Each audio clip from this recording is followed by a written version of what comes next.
Revija EOL številka 167 je pred izidom. Za kompetence gre.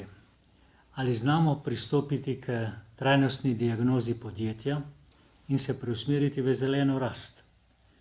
Ali smo že prepričani, da prav pri ravnanju z viri, materiali, surovinami in energenti, kar kaže sedanja kriza, ne gre več po starem? Kako rasti z manjšo porabo virov je glavni razvojni izziv podjetja, pa če se tega zaveda ali pa ne. Manjša poraba virov pa je tudi manjši ogljični odtis podjetja. 3 prispevki v reviji EOL govorijo o tem, kaj je sploh za ekološko inteligenco v podjetju. Najprej o spletni konferenci Embalaža za živila, trendi in trajnostne rešitve. Že naslov pove vse. Reciklaža, ponovna uporaba in inovacije za zniževanje ogljičnega odtisa.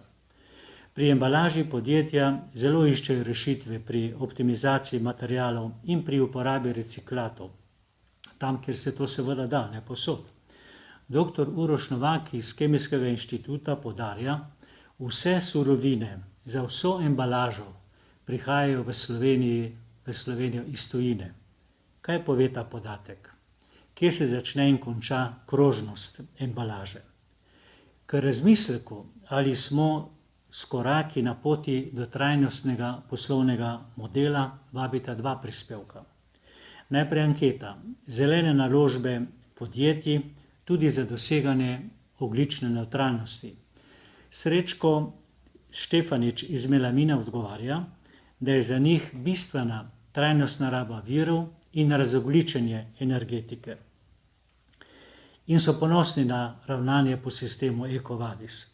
Posebno sporočilen pa je intervju z Markom Drobničem, predsednikom uprave Taluma. Ne zgolj zato, ker kot eno izmed možnosti pravi, da letos prekinejo proizvodnjo primarnega aluminija, seveda zaradi cen energentov.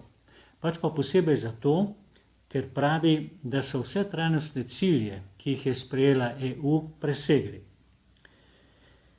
Želijo postati tovarna visokotehnoloških izdelkov z manjšimi vplivi na okolje, torej ne samo tovarna aluminija.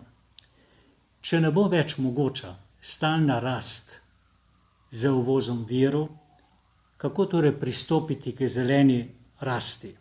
Kajti zeleno rast z manjšimi vplivi na okolje že zahteva trg in zelena rast postaja pomembno merilo poslovne uspešnosti podjetja. To je sporočilo marčevske številke revije EOL.